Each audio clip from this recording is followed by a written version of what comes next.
Good evening, everyone, and welcome to Fireside Chats with Dave. After 9 long weeks, we have finally come to the end of the history of golf in Western Pennsylvania.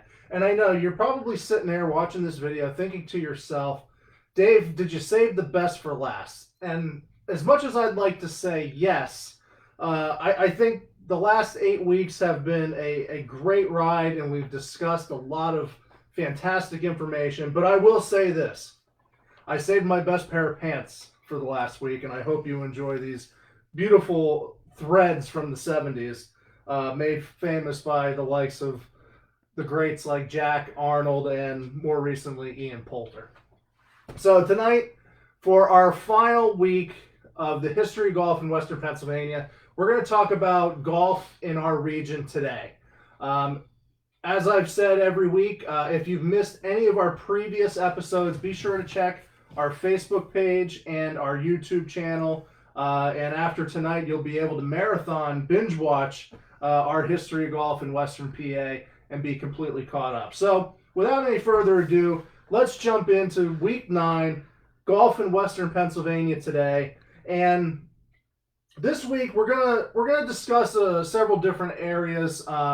I want to start by discussing some of the pros that are making a name from our area right now on different tours and things like that. I just want to give a quick recap of a lot of the golf clubs that we've talked about, some that we haven't talked about.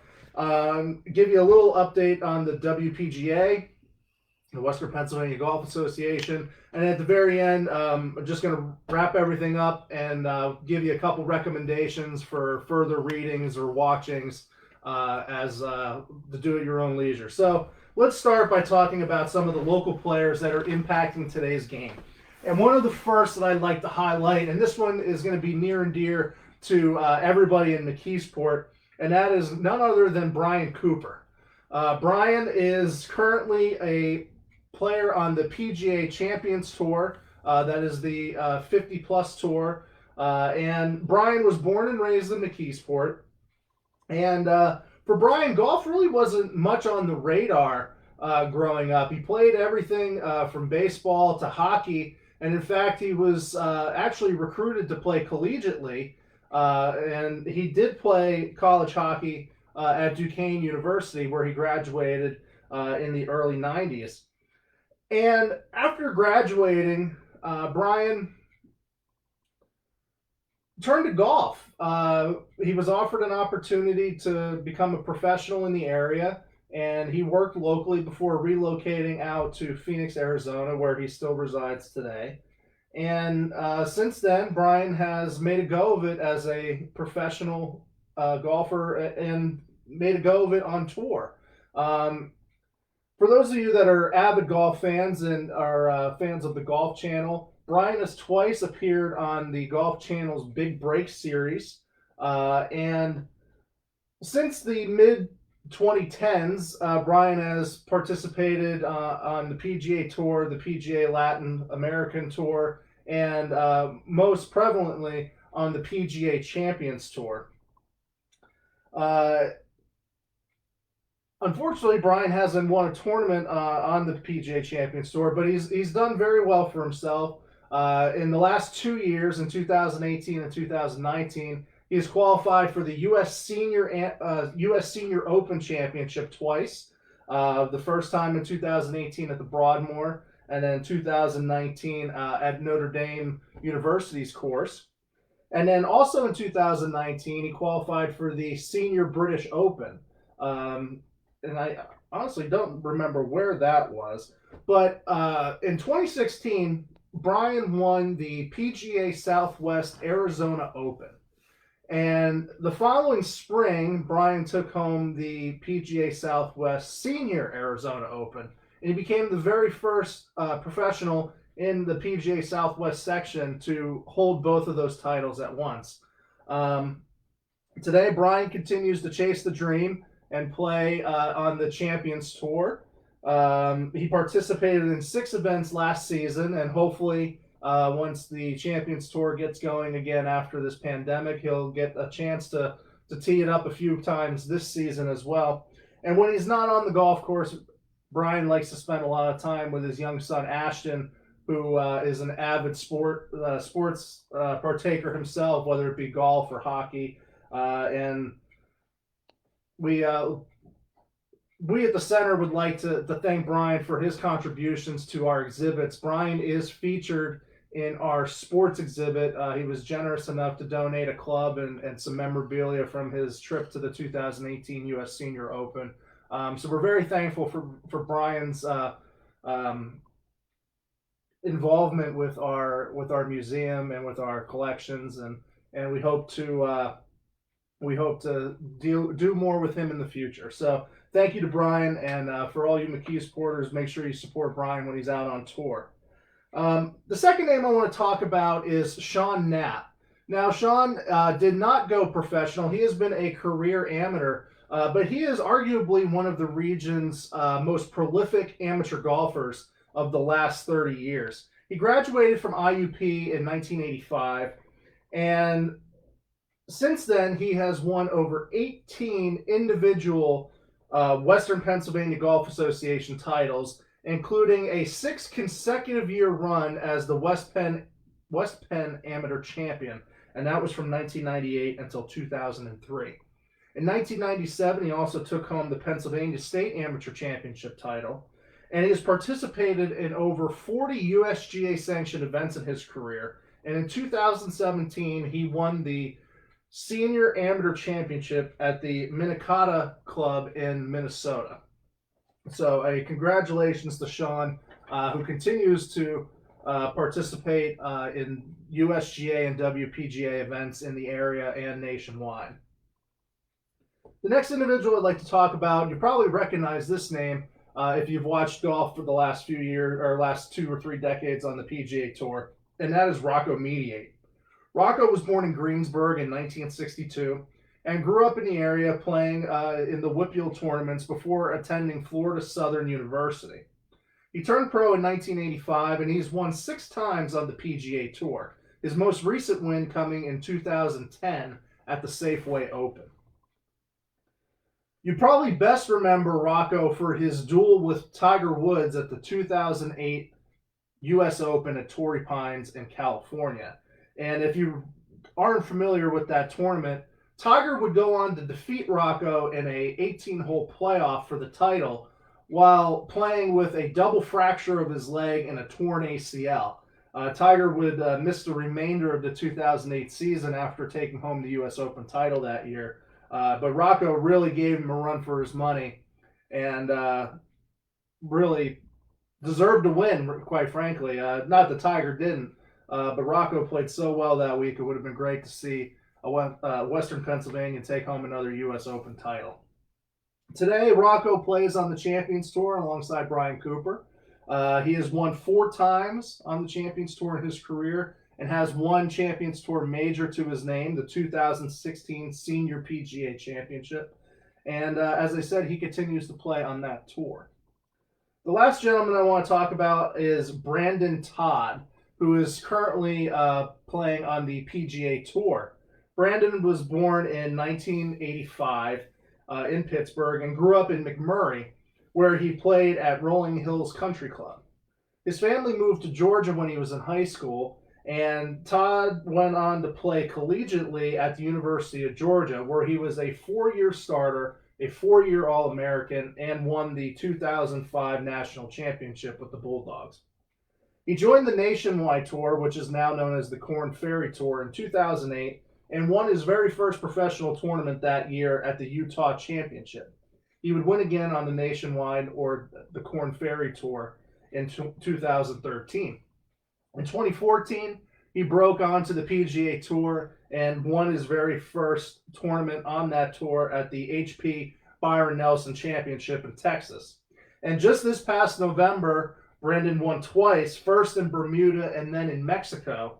And he is currently ranked 54th in the world and has a real chance to represent the United States at the Ryder Cup this year and play in the U.S. Opens and the PGA if he continues this strong level of play as the tour resumes just last week.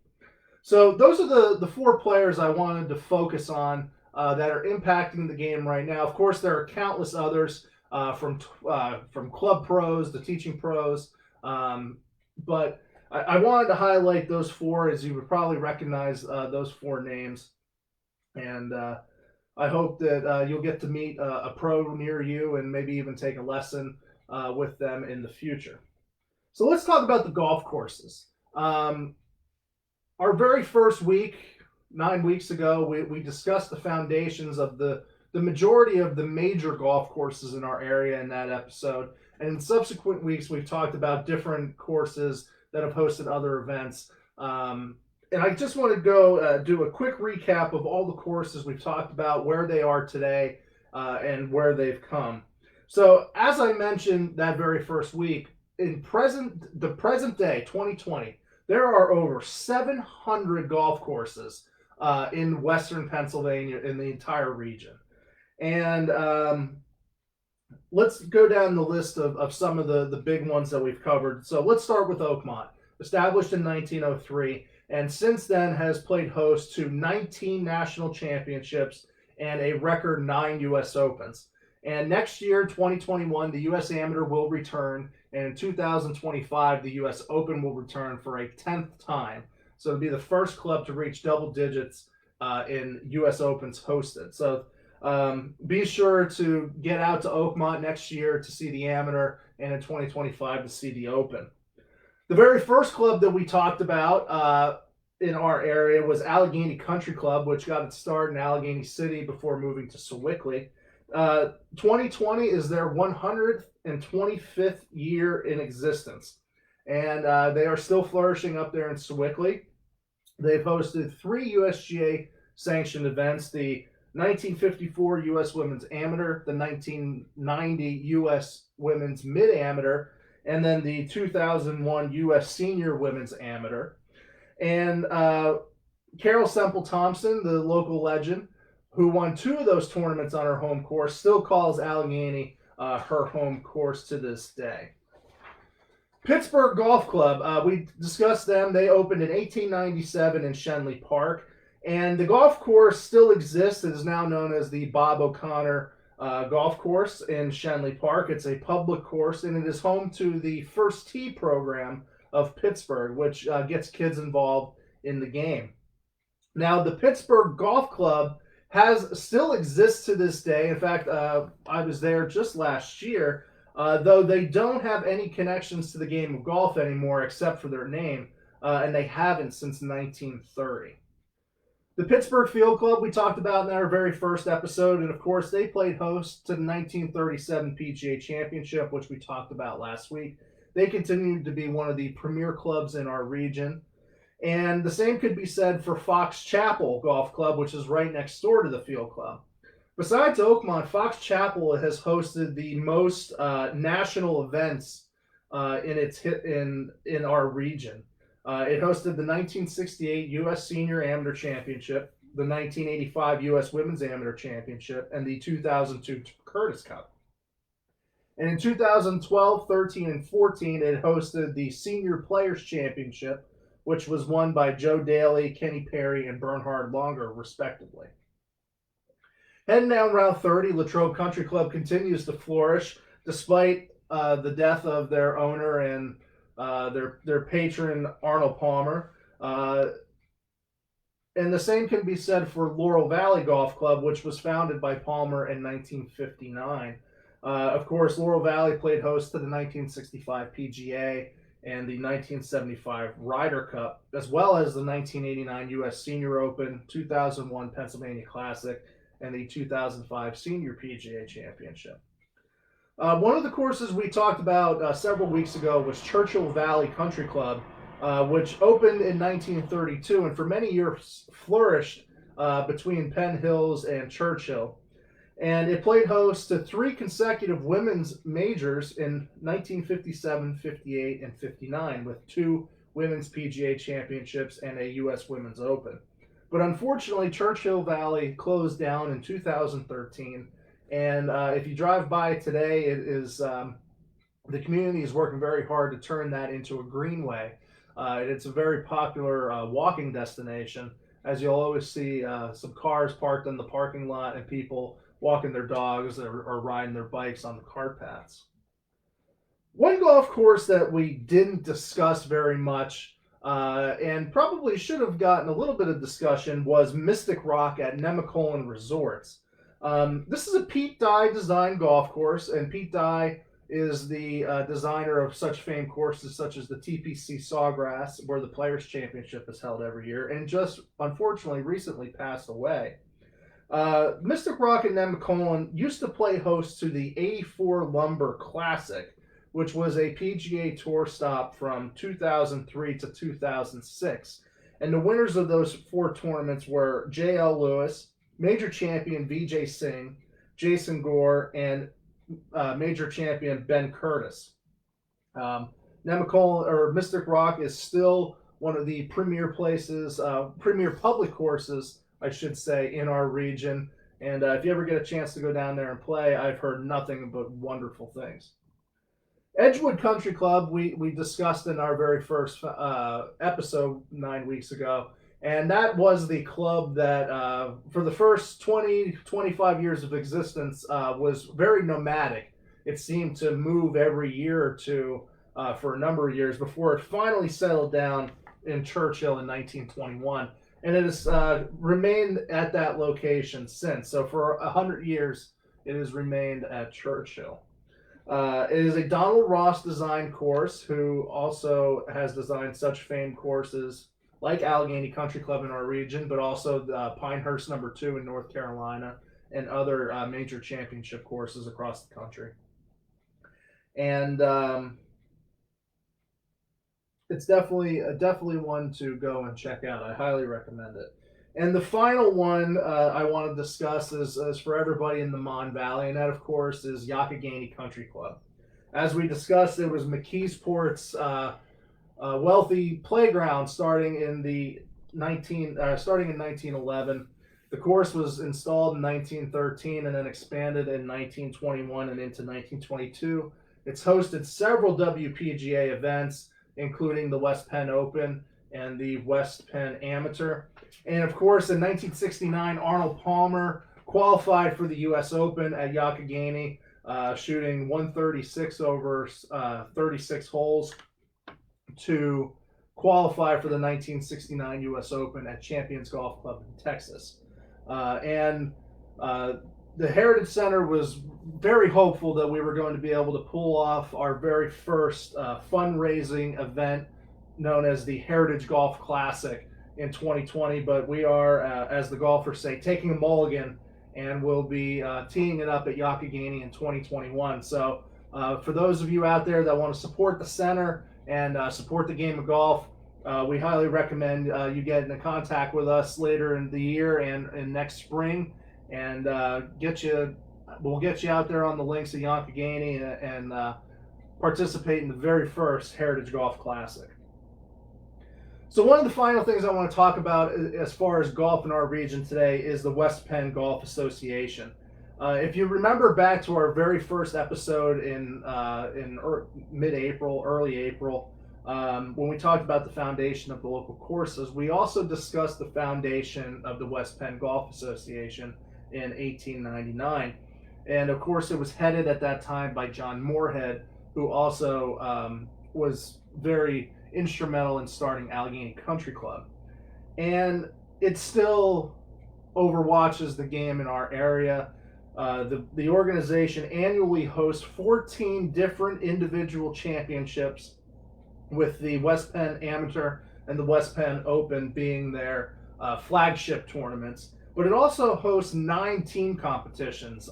There's different father-son, mother-daughter, 4-ball, different events that require a team. And so they put together 23 tournaments annually, and they do a fantastic job of doing it. And since 2013, they've actually created their very own Hall of Fame. And annually, they induct 4 to 5 regional figures that have impacted the game of golf. And as you can imagine, we've covered many of them on this look at the history of golf in Western Pennsylvania. including Arnold Palmer, Carol Semple Thompson, William C. Phones, Judy Oliver, Sean Knapp, and Bob Ford. So if you're interested in learning more about the West Penn Golf Association, if you want to get involved with the West Penn Golf Association, you can check out their website.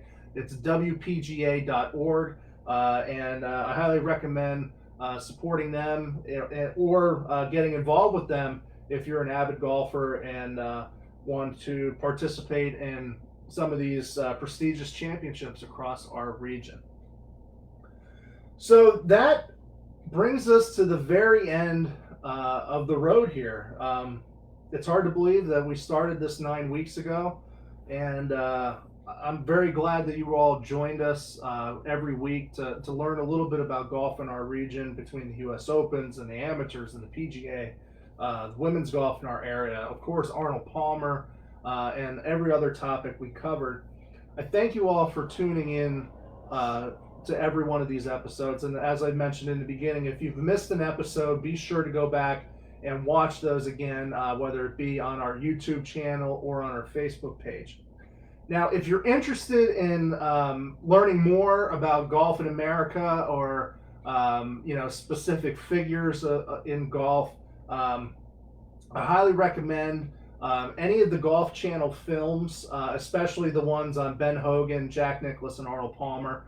Those are all very, very good. If you're interested in the Masters, which takes place annually down in Augusta, Georgia, their website and their YouTube channel are phenomenal. You can go back and watch old rounds and all kinds of different fun featurettes that they post to their channel.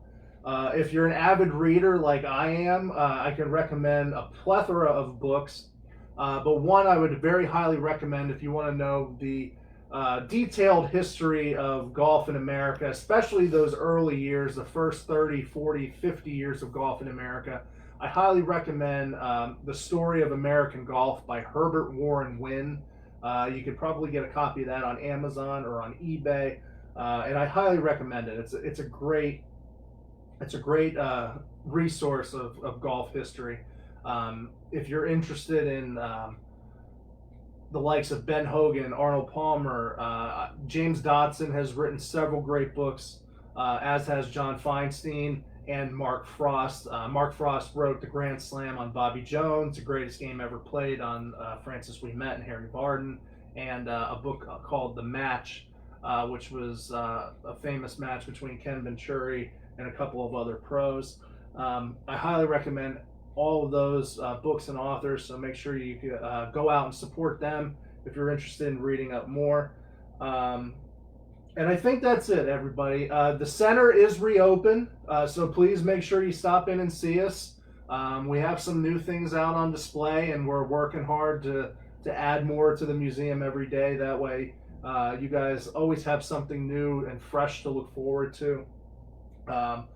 We thank you all for your support during these trying times, both by interacting with us on social media, and for those that were generous enough to give monetarily to the center during this pandemic. We appreciate all your contributions and all your energies in what we do and your support. So I'm going to leave it there for tonight. You can join us again in a couple weeks. So Fireside Chats with Dave are going to continue in July. We're going to take a couple weeks off here and get prepared for the new round. And instead of doing a live video like we have been the last 9 weeks, twice a month on Wednesdays, we're going to post a video on it will still be Fireside Chats with Dave. But I'll be talking about different topics and probably just single topic episodes. I don't think we're going to do another 9-week run like we did here. So be sure to be on the lookout for that. I believe the first one will be July 8th. I still haven't decided on a topic yet, but we'll make sure that we get it out there for you guys all to tune in. So thank you all very much once again for joining us on this 9-week adventure. And stay well, stay safe, and we'll see you all at the center. Thanks.